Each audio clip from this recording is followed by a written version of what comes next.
I'm David with EV World News. We talk about electric vehicles, green energy, and the stock markets. And I'm back today on a Tuesday with our founder and chief editor, Bill Moore. How's it going today, Bill? It's going fine. Thank you very much for asking. All right. Well, let's see what we got. It's been since what, Friday, I guess, since we've had a show. Yeah. So this one's kind of weird.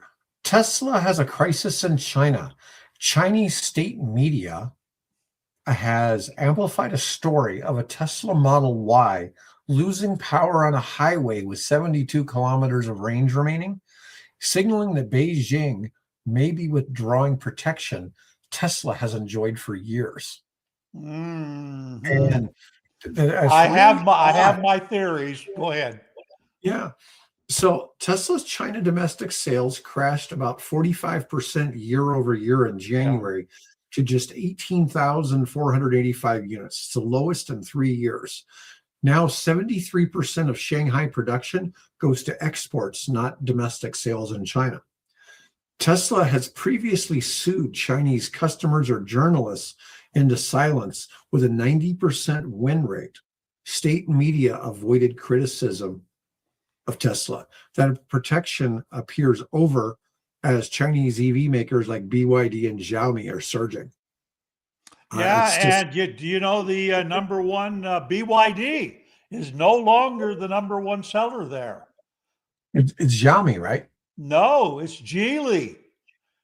A Geely model sold 3 times the number of its next competitor, which wasn't BYD or Tesla.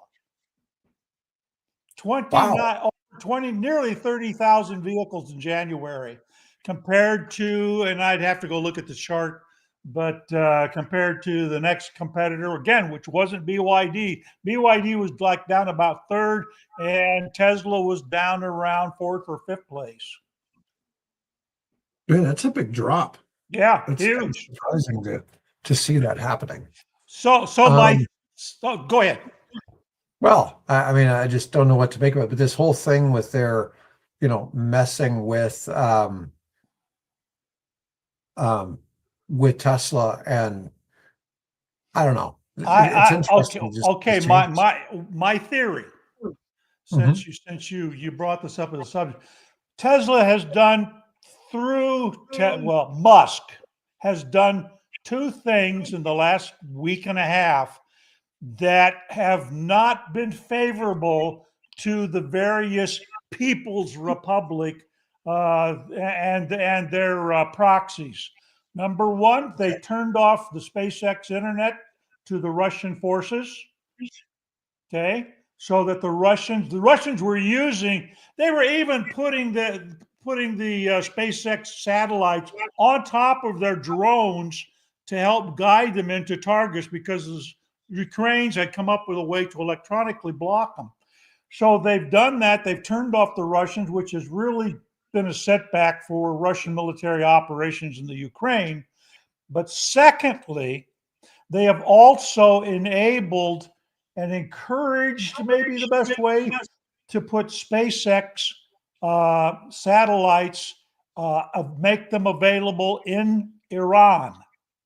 And so that's making it more difficult, because the Iranian government just simply turned off the internet. And then they turned off landlines and cell phones and things like that to try to control this uprising that is building momentum in Iran. Who is the chief supplier of one of the chief suppliers of oil? I lost you there, Bill. Who is the chief supplier of oil, or among the chief suppliers of oil to China? Iran, yeah. So encouraging and enabling the growing momentum of a insurrection within a public uprising within Iran does not necessarily work to the advantage of a government like the People's Republic of China. So I think between Russia and Iran, that's probably not been something that the CCP has, they got to look for a scapegoat, and boy, the convenient one of blaming Tesla. My theory, That's actually a pretty good theory. It's interesting to see because you think about how much Elon has his hands in so many things between SpaceX, Starlink, and Tesla. It's like the only way people can get back at him, or in Twitter, and people, you know, they don't like what he's doing. They go after Tesla, Yep, right? It's really, that's an easy target. And if they can yeah, go after them, then that curries a little bit more favor with the local car producers. So right. yeah, Yeah, the government in China is really in a difficult spot at the moment, and yeah. nobody from all the various experts that I follow in that particular space, it's not a good time and to be certainly associated with the People's Army. Boy, those guys have just had seen all kinds of problems. But that, of course, carries down through the politics elsewhere within the party. Yeah.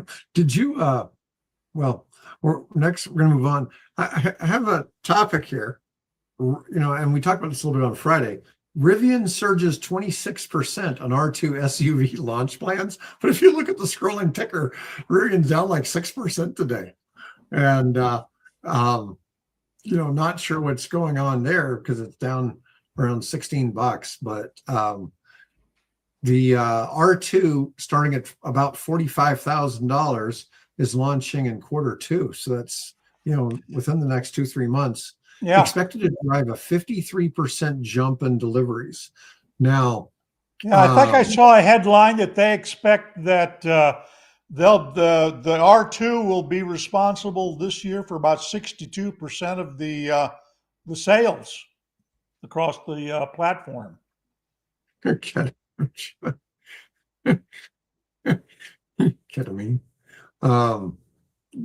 Man, how many cartoon henchmen had to steal the moon before it manifested in reality?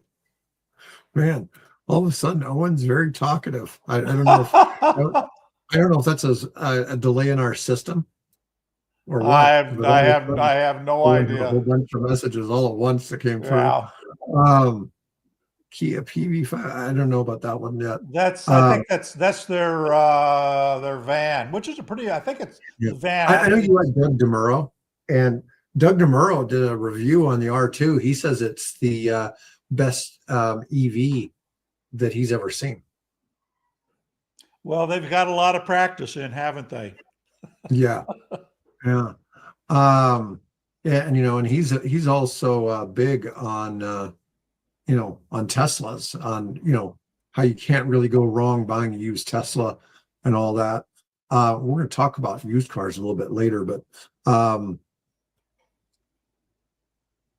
let's see. Morgan Stanley is confident, reversed their sell-off, increased their stake to 12.2 million shares ahead of the R2 launch. Wall Street is betting on an affordability strategy.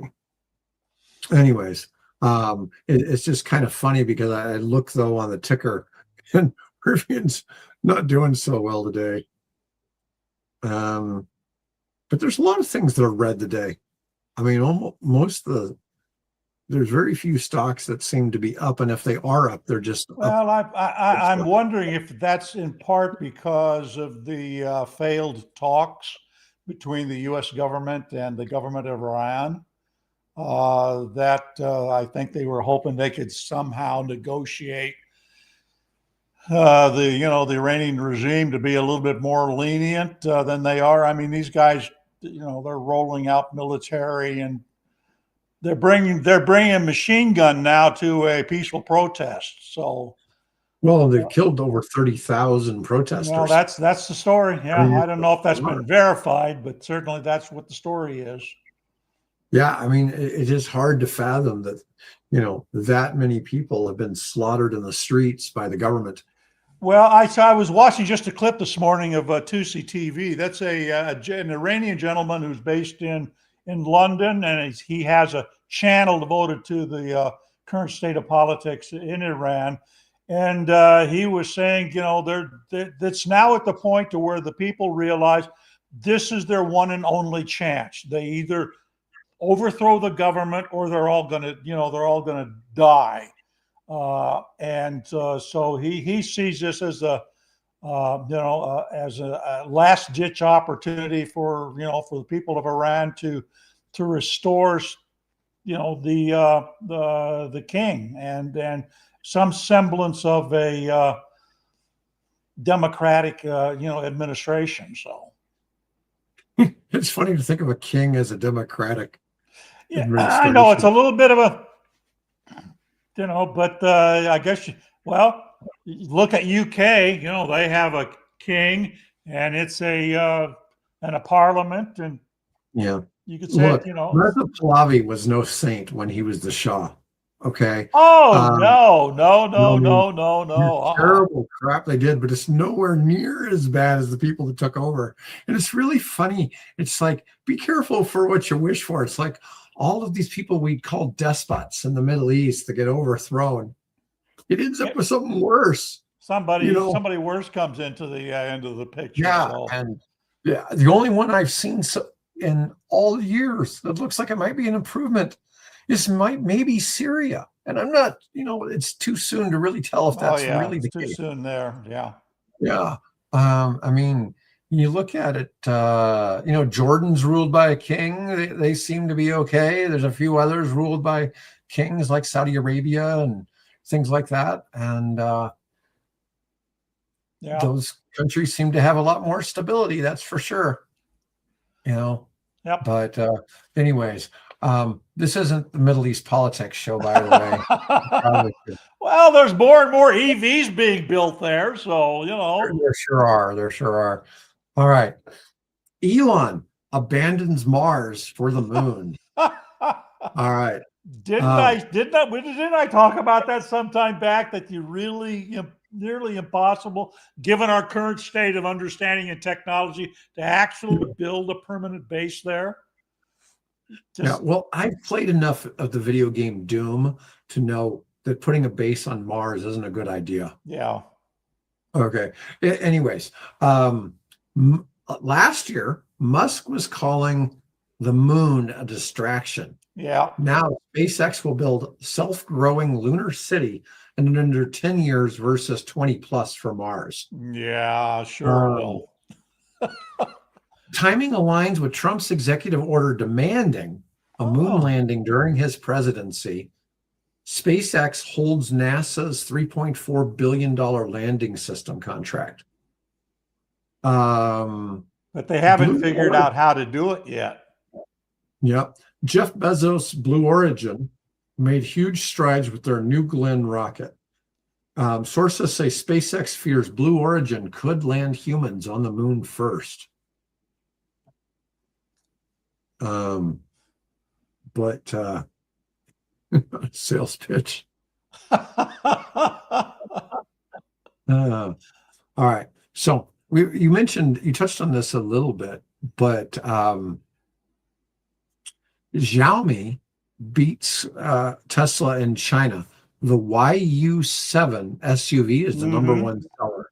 Yeah. It sold 37,800 units in January, more than double the Model Y, becoming China's number one EV in its first full month of sales. Of course, this is typical. We've seen lots of these cars take massive order amounts, right? The Xiaomi SU7 sedan outsold the Model 3 in 2025, 258,000 versus 200,000. The YU7 and the Xpeng G7 reportedly have 300,000 plus combined orders targeting the Tesla Model Y. Yeah. Oh, I will put a caveat in there, because what has happened, and this is proven, is that they aren't actually selling those cars to real customers. They're just actually buying the car from themselves and then chalking that up as a sale. And then that car ends up being put on as a used car that can then be sold as a used car or sold in export markets as a used car. that's good numbers, and I hope the people are really enjoying those cars. But I've come to have somewhat of a little bit of distrust of numbers I see coming from a lot of these manufacturers. Um, you know, I don't think Tesla is necessarily who'd get crushed. I think what you'd see, you start bringing a bunch of ten and $15,000 EVs into the U.S. market, Mm. people would stop buying gas cars. So Tesla wouldn't be the one I'd worry about. It would be Ford, GM, and Stellantis. Speaking of which, of course, today is February 17th. This is the day that Ford Motor Company is supposed to do their announcement Oh, the truck. regarding the $30,000 truck. I actually got a note from Ford's PR agency asking me to correct the article that the RAI wrote about the Model T moment, because well, we're not actually revealing a vehicle, right? Which had been the rumor kind of all along, that today Ford was going to roll out and finally pull the covers literally off of this $30,000 truck, and for whatever reasons, Ford backed away from that. Now they're just saying, well, we're going to explain how we get to a $30,000 truck.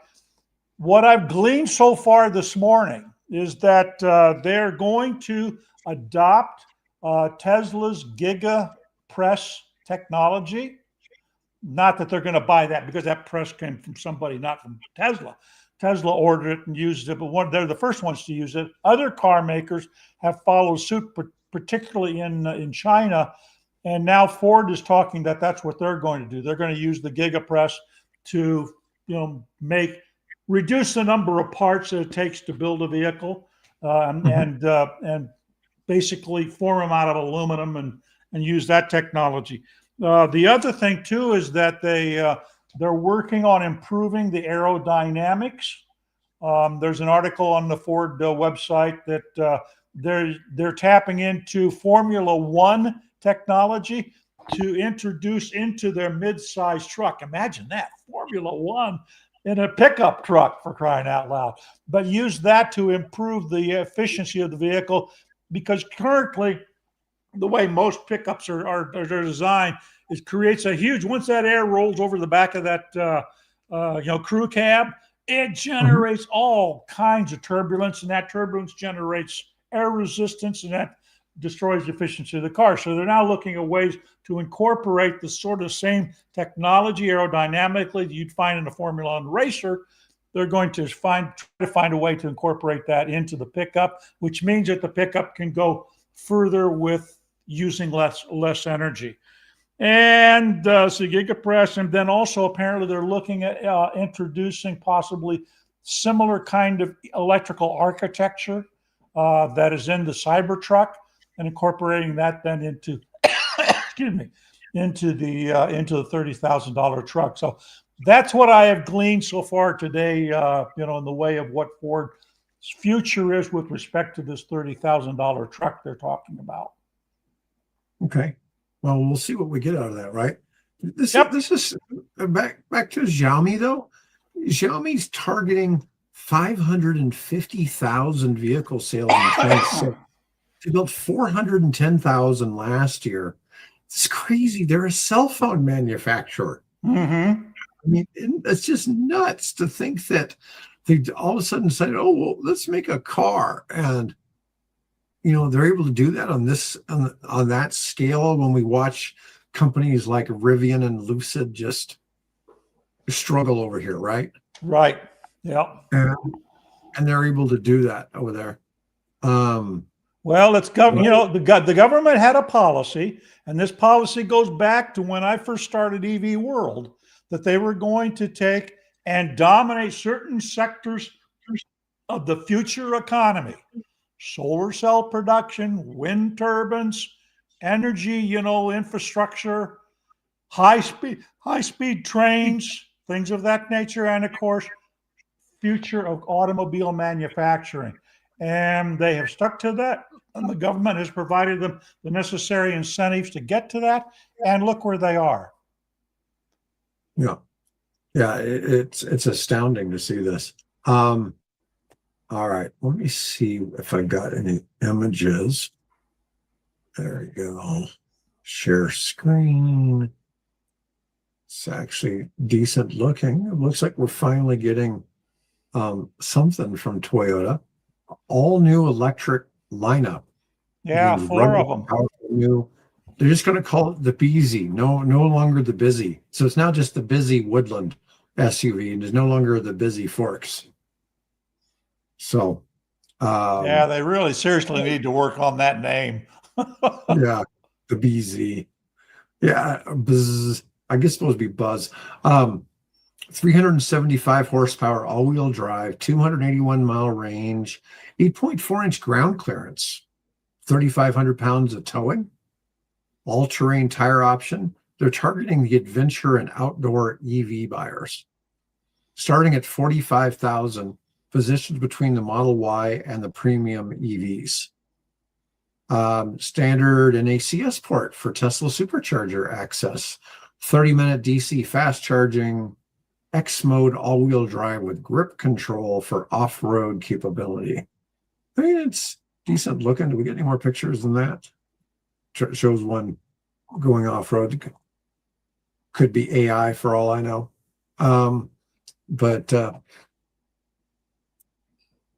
Yeah, I'm not criticizing. It's just, Toyota's really not put their best foot forward. You'd think if Toyota really did electric cars, they would become dominant pretty quick just because of their scale, right? Yeah. You'd think, I mean, the American manufacturers, we always just assume they're not competitive because they're doing it in the United States, right? But I don't know. I mean, I'm sure it's not cheap to build cars in Japan either. But anyways, I got an article about small modular reactors for Texas. So the University of Texas Austin estimates Texas grid demand could triple by 2050. Well, that seems pretty obvious considering data centers, Permian Basin electrification, and electric vehicles. X Energy is building 4 80 megawatt reactors at Dow Seadrift, which has got $1.2 billion in Department of Energy funding. Natura Resources molten salt design is going in Abilene. A company called Alo Atomics has a 10 megawatt sodium cooled unit size to fit on trucks. These are all things going on in Texas. Grid modeling shows SMRs are only competitive at less than $3 million per megawatt of capital cost. Current estimates are anywhere between 3 and 10. Won't be cost competitive versus wind, solar, gas before 2040 without major incentives or breakthroughs.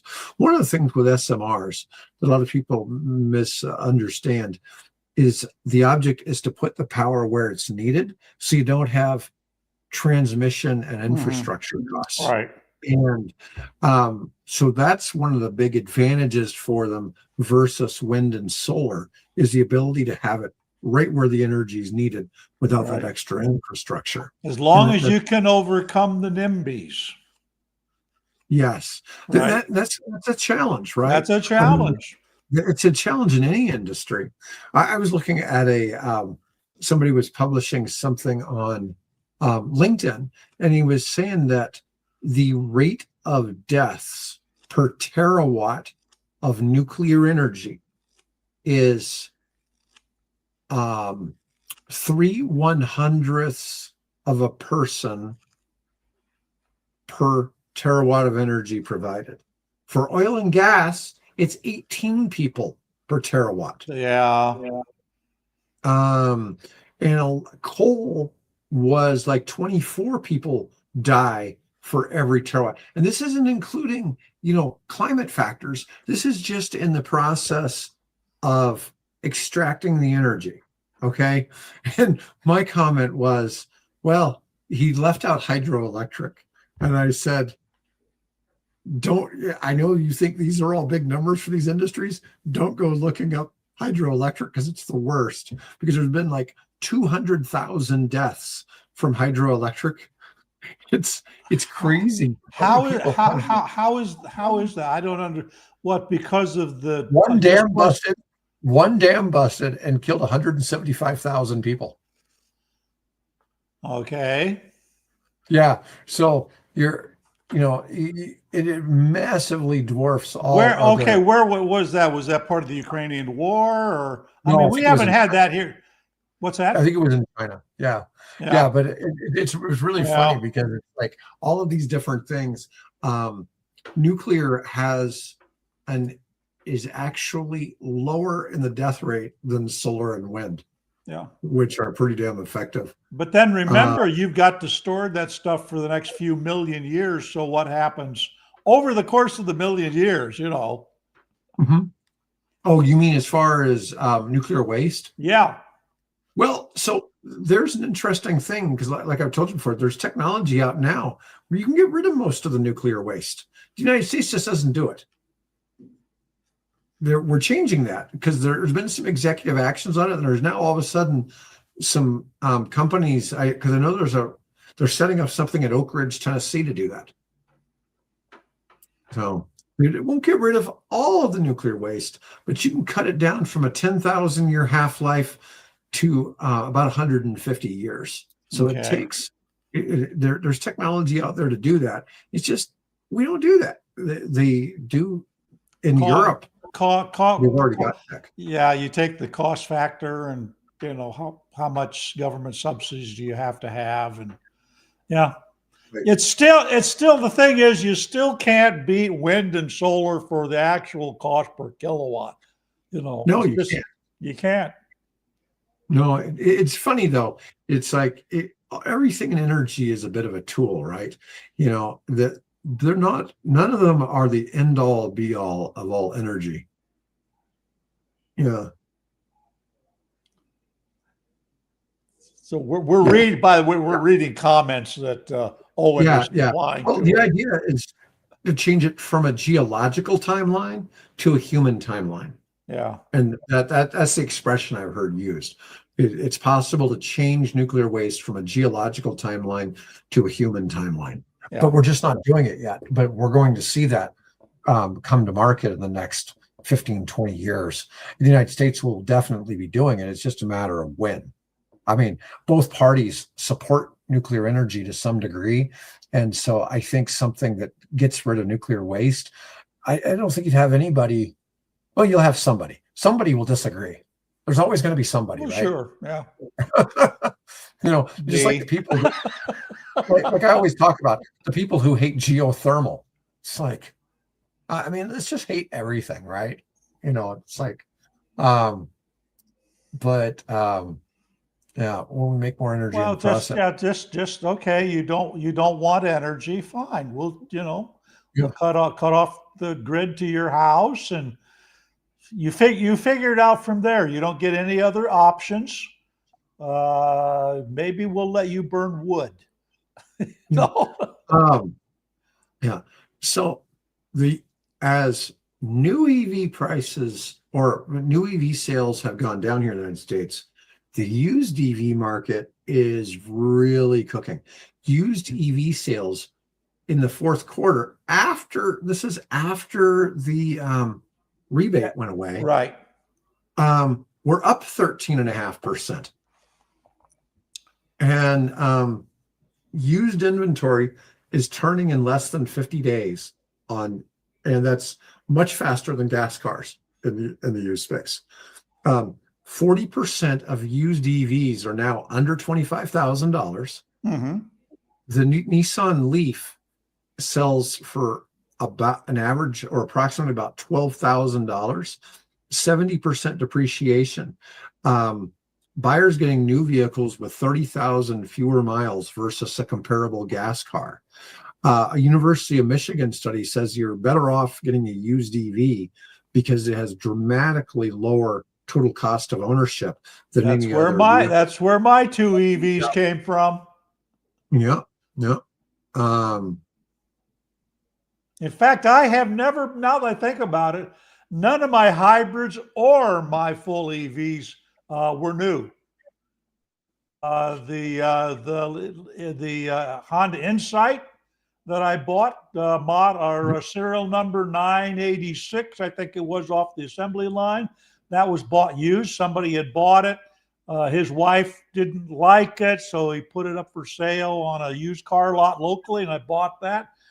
The Prius that we bought was a wrecked Prius that had been only 1,200 miles on it when it was in a front-end collision.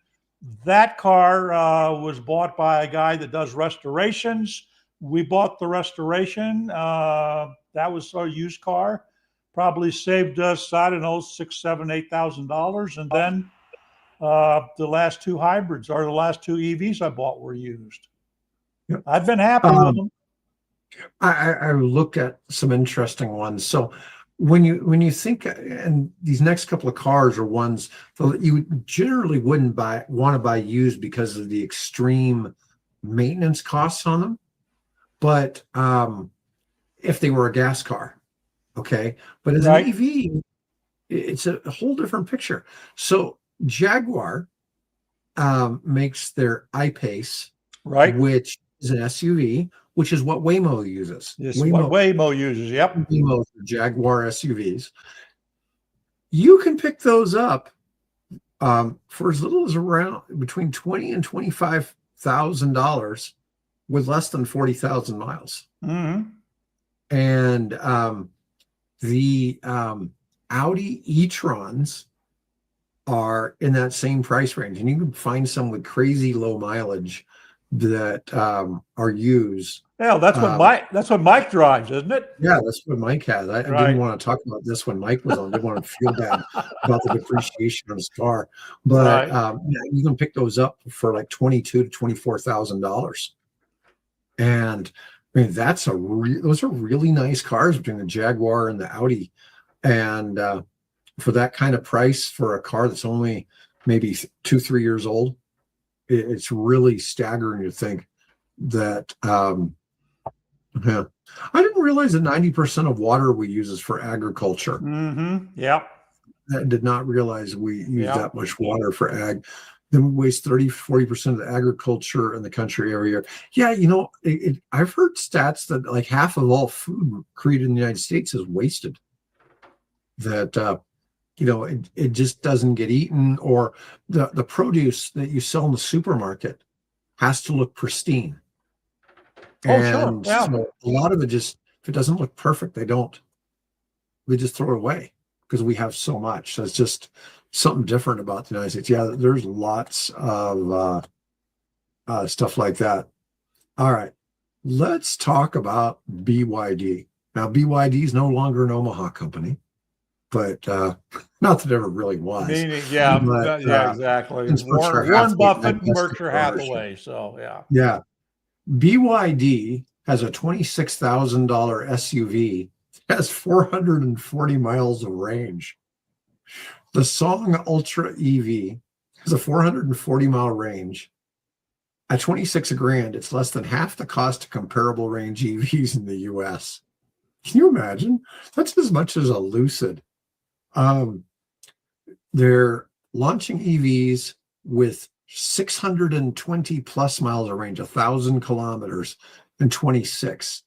The Datang Data NG, I don't know, DATANG SUV supports 1,000 kilowatt ultra fast charging. So it supports megawatt charging. Chinese automakers are dominating with a combination of prices, long range, advanced tech, intensifying calls for U.S. manufacturing response. That, we just keep getting. I just saw a headline today as part of this, what is Ford announcing with respect to their Model T moment? And I saw a headline today that the Ford management is in conversations with the current White House administration to apparently make it easier or whatever the process is so that Ford can partner with a Chinese manufacturer, and that's probably Geely, to help facilitate the introduction of more affordable electric cars, obviously without having maybe to drop the imports and tariffs and let China flood the market. So there's apparently some movement in that direction. And of course, it wouldn't surprise me. General Motors has long had their Buick division in China, and they build electric cars under the Buick brand for China. So why not bring them here? So there's some direction. Of course, Chrysler has built Jeeps and other vehicles in China for decades now. So all the gears are in place. It's just a matter of meshing those gears, and we could see them come into this country fairly quickly. There we go. Yeah. Ford's universal EV platform. You don't want to be sitting in that third row though when it squishes you out like that. Yeah. Yeah. I don't think the vehicle is going to actually transform like this, but it is. No, I don't think so either. Those are the platforms that they're using. Notice the battery gets either a little bigger or a little shorter, depending on which model you're talking about. Yeah. Yeah. Hey, and talking about the pickup truck, I did an interview yesterday with a radio station in Tampa, Florida. And one of the callers was a gentleman who has owned a number of EVs.